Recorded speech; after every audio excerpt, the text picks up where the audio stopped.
हाय everyone, hello dear बच्चों, once again welcome on Vedantu NEET toppers. मेरा नाम है अमृता एंड मैं हूं आप सभी की अपनी बायोलॉजी मास्टर टीचर।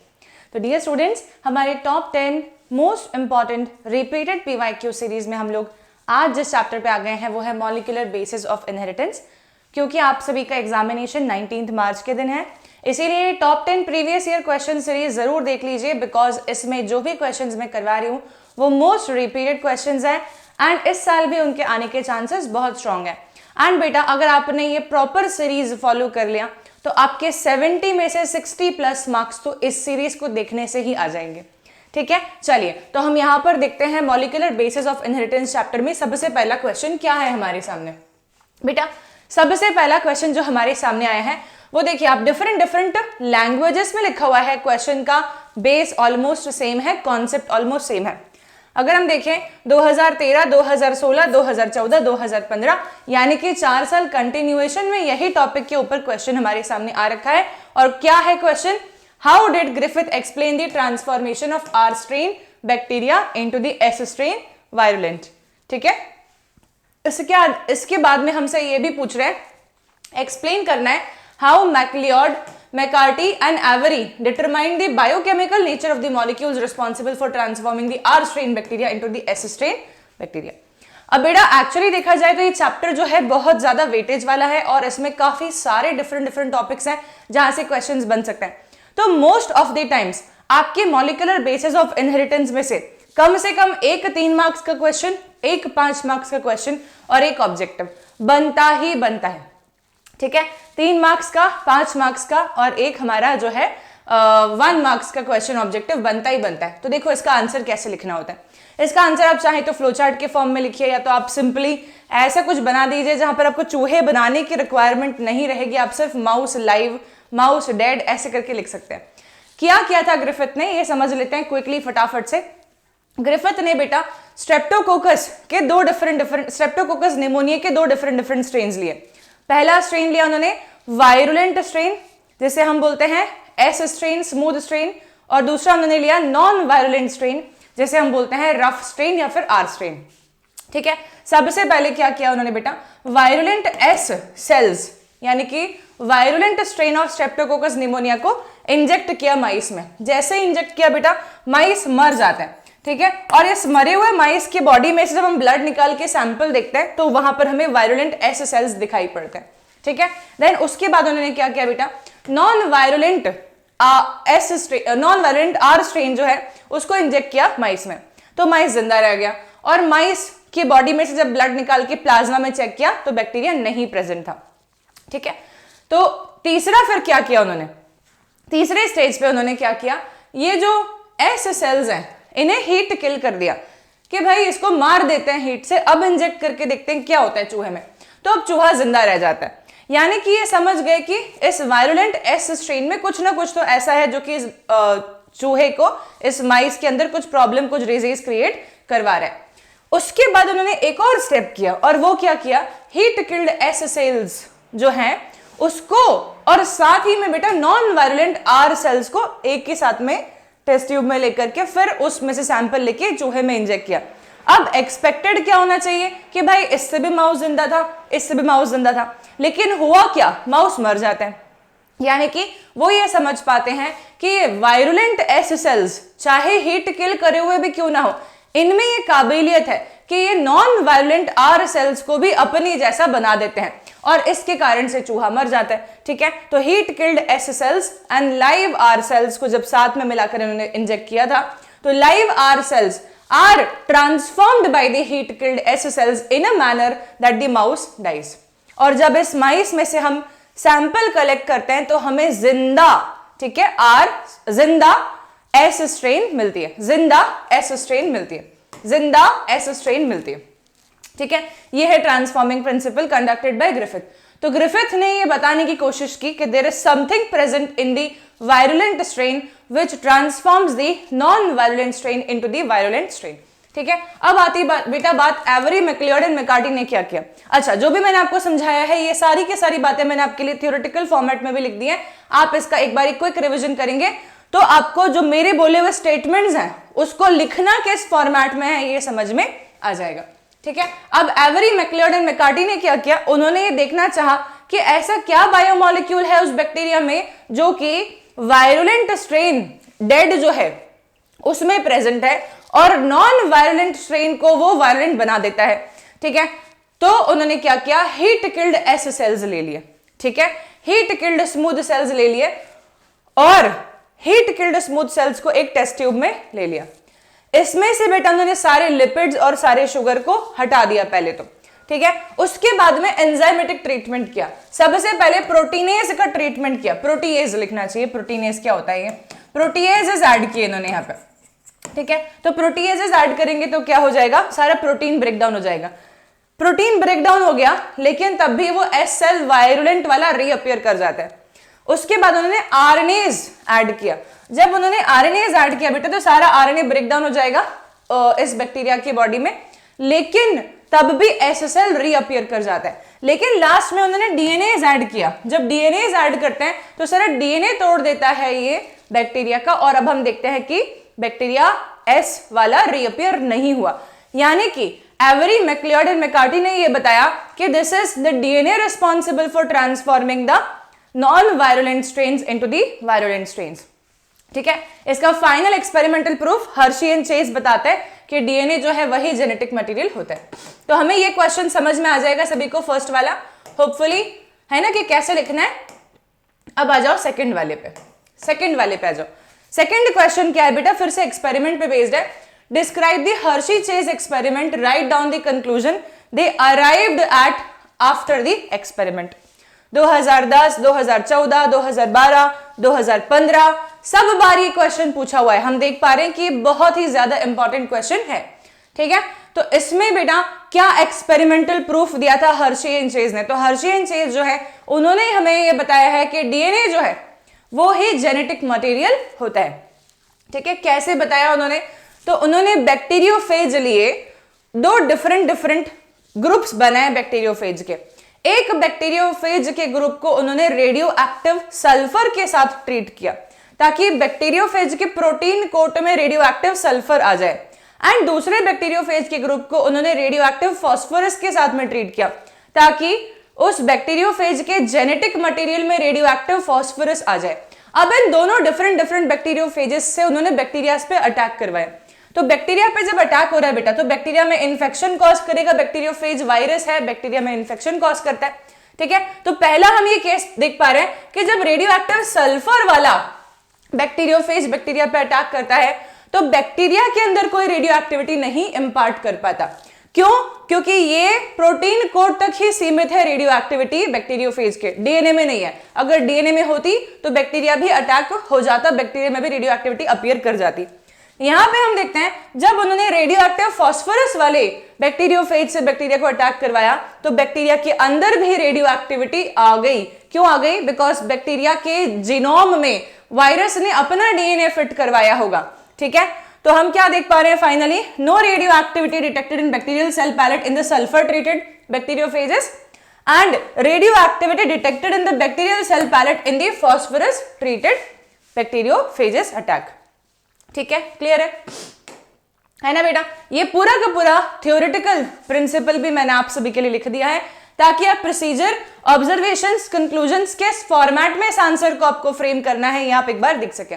ठीक है, तो बेटा ये सब चीजों की पीडीएफ अगर आप चाहेंगे तो मैं आपको प्रोवाइड करवा दूंगी। If you will be saying ma'am please PDF दे दो, तो पीडीएफ आपको मैं सारे के सारे ये प्रोवाइड कर दूंगी टेलीग्राम ग्रुप के ऊपर।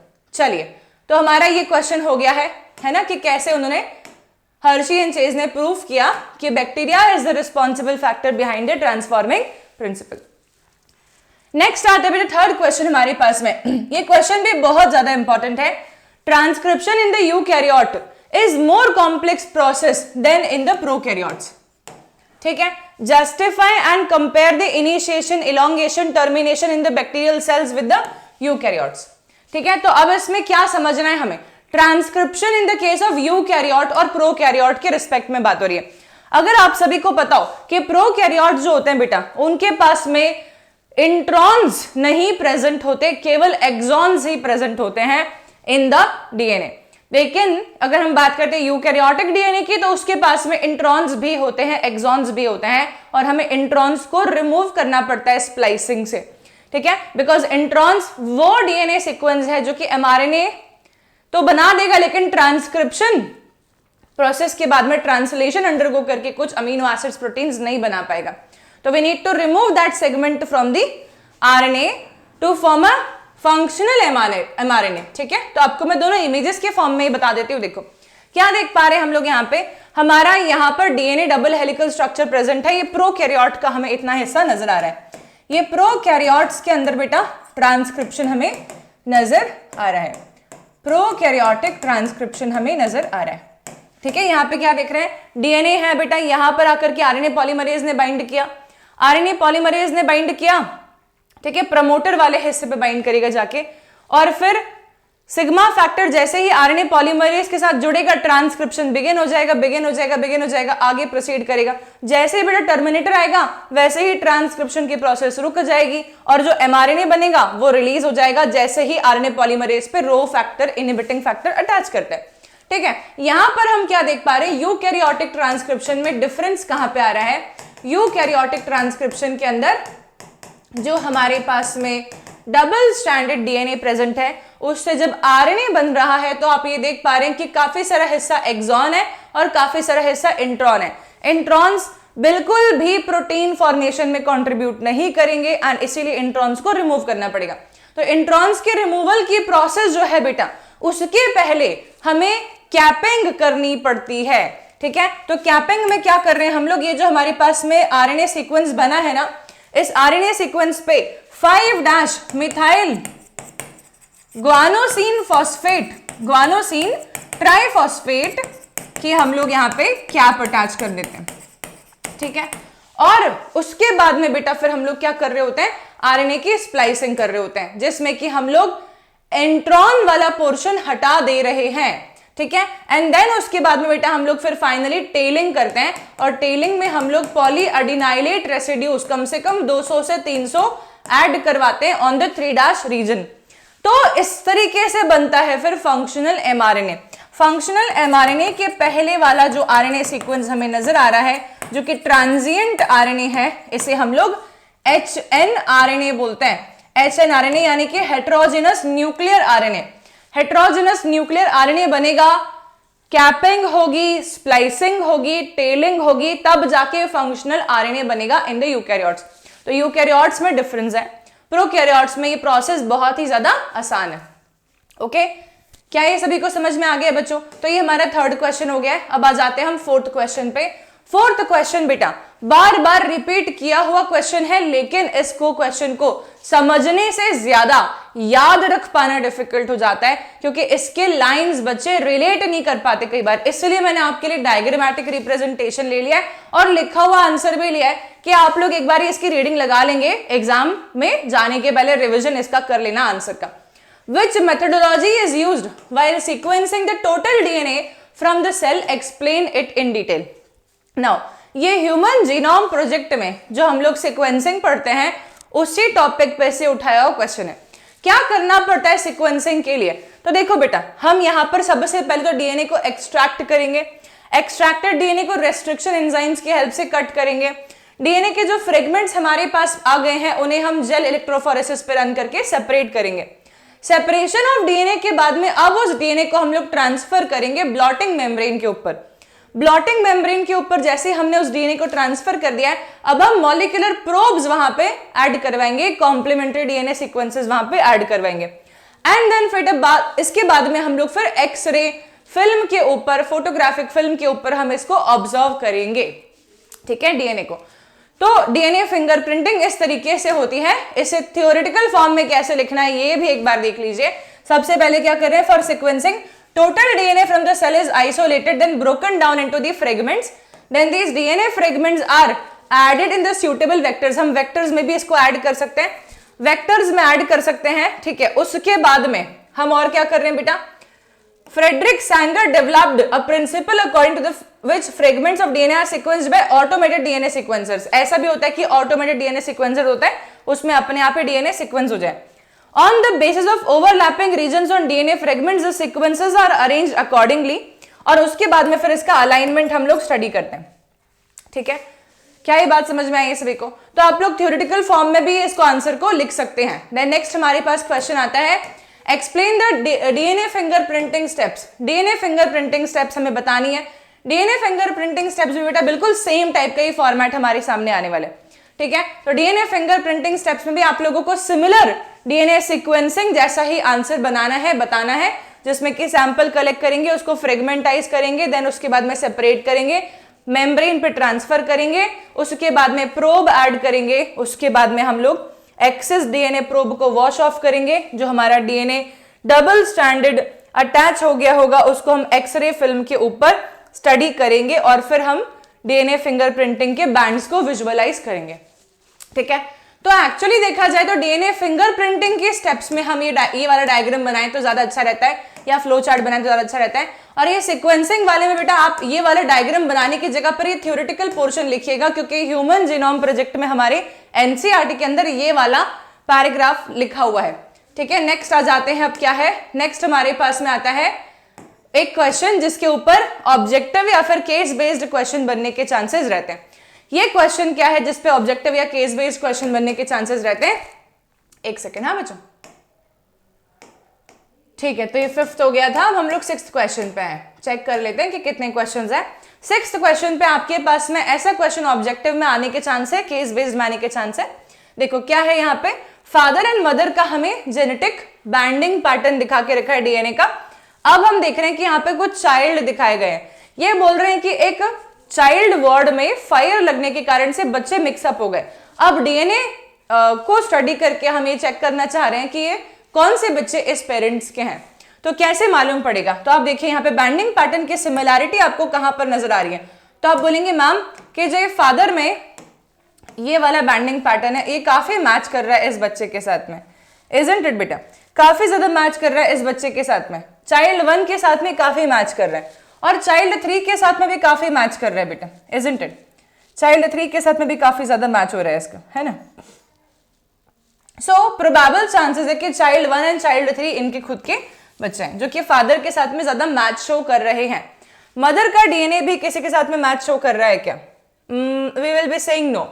फादर का डीएनए ही ज्यादा मैच शो कर रहा है इस चाइल्ड सी के साथ में, 1 एंड 3 के साथ में। ठीक है, अब जाते हैं हम लोग 7th क्वेश्चन पे। 7th क्वेश्चन हमारे पास में कैसा है देखिए, observe the representation of genes involved in lac operon given below. अब यहां पर जो क्वेश्चन आपको देखिए रखा हुआ है, ध्यान से देखिए, identify the region where the repressor protein will attach normally. Repressor protein यहां पे जाकर के कहां अटैच करेगा नॉर्मली? तो repressor protein will be attaching to the operator area. ठीक है, ऑपरेटर एरिया में जाकर के रिप्रेसर प्रोटीन अटैच करने वाला है। ठीक है, under certain conditions repressor is unable to attach at its site. Explain, कब जाकर के रिप्रेसर अटैच नहीं कर पाएगा? तो हम बी वाले क्वेश्चन का आंसर क्या करेंगे? When inducer is present in the system, when lactose is present in the system, then lactose will be binding to this repressor protein and will not allow repressor binding to the operator. ठीक है, तो lactose जब system में present होगी तो ये repressor को operator पे बाइंड नहीं करने देगी। देन थर्ड है, if repressor fails to attach to the said site what product will be formed by Z, Y and A। अगर ऑपरेटर पे रिप्रेसर जाकर के बाइंड नहीं कर पा रहा है तो Z और Y और A से क्या बनेगा? अब भाई Z और Y और A जीन्स हैं। ठीक है, Z से Y से A से क्या क्या बनता है? Z से बनता है बेटा बीटा गैलेक्टोसाइडेज नाम का एंजाइम। ठीक है, Y से बनता है बेटा परमीएज नाम का एंजाइम, एंड A से बनता है ट्रांस एसिटाइलेज नाम का एंजाइम। ठीक है, तो ये 3 एंजाइम्स यहां पे बनेंगे। Analyse why this kind of regulation is called as negative regulation. इसे हम लोग नेगेटिव रेगुलेशन क्यों बोलते हैं?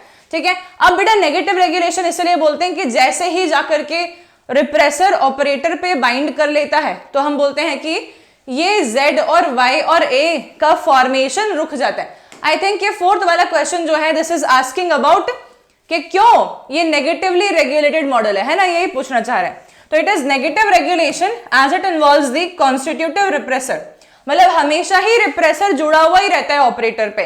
रिप्रेसर ऑपरेटर पे से हटता तभी है जब मीडियम में इंड्यूसर यानी कि लैक्टोज की प्रेजेंस देखने को मिलती है। ठीक है, the operon is always in of position, हमेशा ये स्विच ऑफ रहता है बेटा, हमेशा ये स्विच ऑफ रहता है। ये स्विच ऑफ क्यों रहता है? बिकॉज रिप्रेसर हमेशा ही ऑपरेटर पे चिपका हुआ रहता है। ये सिर्फ और सिर्फ स्विच ऑन तभी ही होगा जब लैक्टोज या फिर एलोलैक्टोज जो है वो रिप्रेसर के साथ आकर के जुड़ जाए, तो रिप्रेसर ऑपरेटर पे से हट जाएगा एंड ये लैक ओपेरॉन मॉडल जो है ये ऑन हो जाएगा। ठीक है, तो ये हो गया है हमारा टॉपिक कंप्लीट 7th क्वेश्चन वाला। 8th क्वेश्चन देखते हैं। 8th क्वेश्चन हमसे क्या पूछ रहा है? ये है कोडॉन्स के ऊपर। ठीक है, तो आप देखिए, right the specific features of the genetic code AUG। तो सबसे पहले वाले क्वेश्चन का आंसर हम क्या लिख सकते हैं कि AUG जो है बेटा, एक तो ये इनिशिएटर कोडॉन की तरह फंक्शन करता है, ठीक है, और ये इनिशिएशन ऑफ ट्रांसलेशन प्रोसेस के लिए रिस्पॉन्सिबल है। दूसरी बात, ये खुद भी एक अमाइनो एसिड के लिए एनकोड करता है जिसका नाम है मेथियोनिन। मेथियोनिन अमाइनो एसिड के लिए एनकोड करता है AUG। दूसरा क्वेश्चन हमारे से पूछ रहे हैं, genetic codes can be universal and degenerate. Universal भी हो सकते हैं, डीजेनरेट भी हो सकते हैं। इसका क्या मतलब है? यूनिवर्सल का मतलब होता है कि कुछ अमीनो एसिड्स ऐसे होते हैं जिसके लिए जो ट्रिपलेट कोडॉन है वो किसी भी ऑर्गेनिज्म में आप देख लो सेम ही ट्रिपलेट कोडॉन मिलेगा। एग्जाम्पल के तौर पे UUU जो है बेटा, ये फिनाइल एलेनिन नाम के अमीनो एसिड के लिए एनकोड करता है, चाहे प्रोकैरियोट हो चाहे यूकैरियोट हो, सब में आपको UUU से फिनाइल एलेनिन मिलने वाला होता है। देन डीजेनरेट का क्या मतलब होता है? भाई हम ये देख पा रहे होते हैं कि टोटल नंबर ऑफ कोडॉन्स हमारे पास होते हैं 64 और 64 कोडॉन्स हैं, लेकिन हमारे पास अमीनो एसिड तो 20 ही बनते हैं। इसका मतलब ये हो जाता है कि there can be more than 1 codons for 1 single amino acid and इसीलिए हम बोलते हैं that genetic code is degenerate since more than 1 codons encode for a single type of amino acid. इसके बाद में नेक्स्ट देके रखा है explain the amino acylation of tRNA। Explain करना है, डेफिनेशन के फॉर्म में समझा देती हूँ। इस वाले पोर्शन का लिखा हुआ आंसर भी तुम्हारे लिए मैंने ले लिया।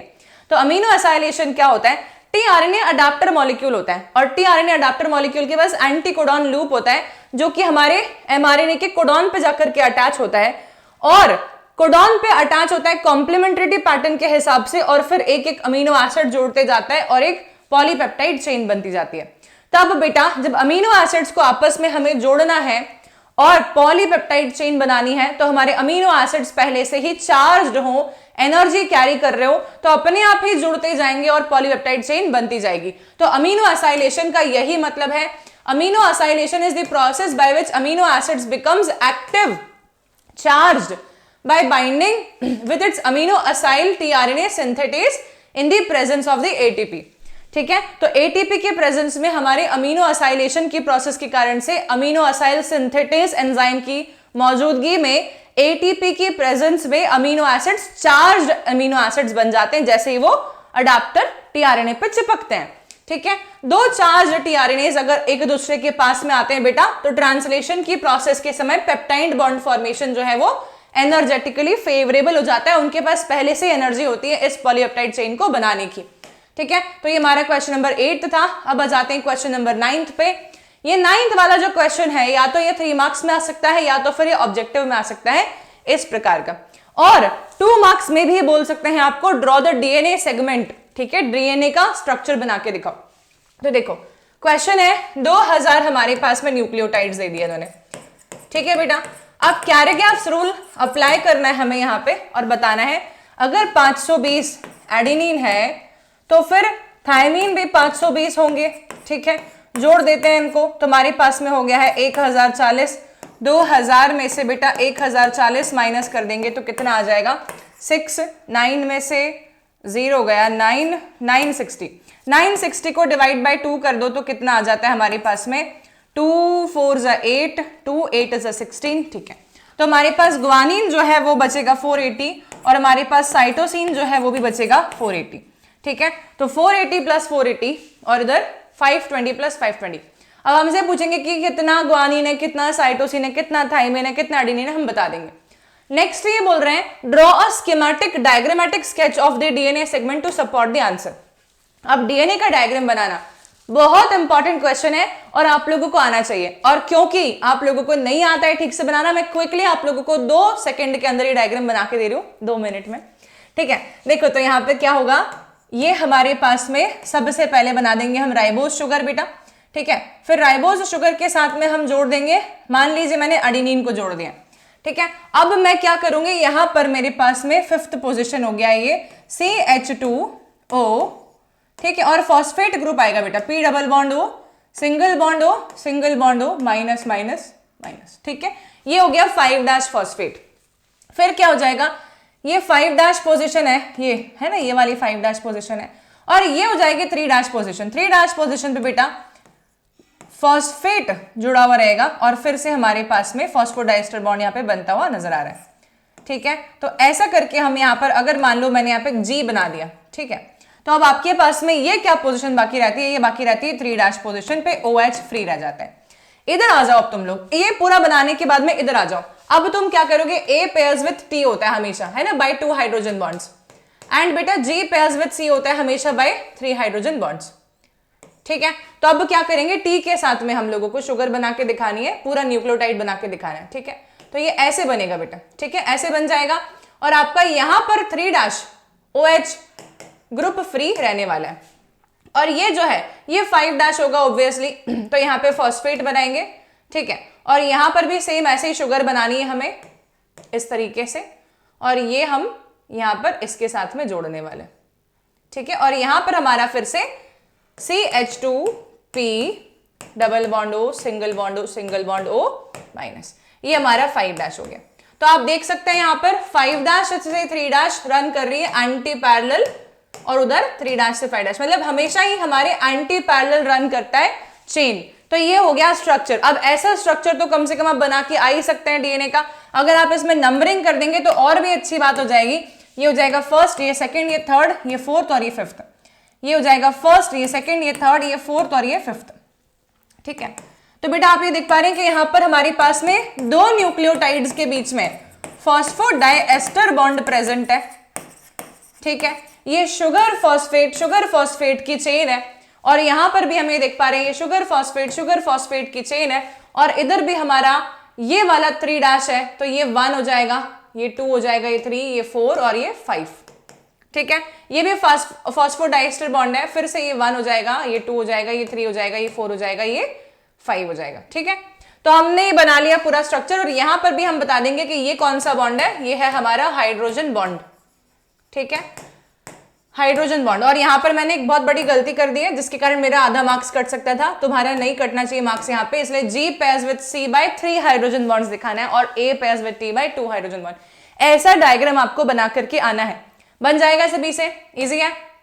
चलो 10th क्वेश्चन पे आ जाते हैं। 10th क्वेश्चन हमारे पास में है मेसेल्सन एंड स्टॉल के एक्सपेरिमेंट के ऊपर। मतलब कि molecular basis of inheritance chapter में जितने भी एक्सपेरिमेंटल प्रूफ किए हुए सब पे क्वेश्चंस देख रहे हैं। ट्रांसफॉर्मिंग प्रिंसिपल ले लो तुम, जो भी है सब पे क्वेश्चंस हमें यहाँ पे नजर आ रहे हैं। मेसेल्सन एंड स्टॉल ने क्या ऑब्जर्व किया when they cultured E coli in a medium containing ammonium chloride where N15 is present isotope for a few generations and centrifuge the content। क्या ऑब्जर्व किया बेटा उन्होंने? अब देखो, जब उन्होंने ई कोलाई को N15 हैवी नाइट्रोजन आइसोटोप के मीडियम पे ग्रो करा, तो उन्होंने ये देखा कि ई कोलाई का सारा डीएनए जो है उसमें N15 इनकॉर्पोरेट हो गया है और उनका डीएनए हैवी डीएनए बन गया है। उनका डीएनए हैवी डीएनए बन गया है। सबसे पहला वाला स्टेटमेंट ये हो जाएगा। सेकंड है, they transferred one such bacterium to the normal medium of ammonium chloride where N14 isotope is present and cultured for 2 generations. तब उन्होंने क्या देखा होगा? तब उन्होंने देखा कि 20 मिनट्स बाद जब फर्स्ट जनरेशन बनती है तब उसके पास में इंटरमीडिएट डेंसिटी का डीएनए प्रेजेंट है, लेकिन उसके भी 20 मिनट बाद जब सेकेंड जनरेशन बनती है, यानी कि टोटल 40 मिनट्स बाद जब सेकेंड जनरेशन बनती है, तो उसके पास में इंटरमीडिएट डेंसिटी का डीएनए तो है ही, लेकिन न्यूली फॉर्म्ड लाइट डीएनए भी प्रेजेंट है। और भी जनरेशंस ग्रो करेंगे तो मालूम पड़ेगा लाइट डीएनए की मात्रा बढ़ती जाएगी और इंटरमीडिएट डीएनए की मात्रा भी प्रेजेंट रहेगी, लेकिन कम मात्रा में रहेगी।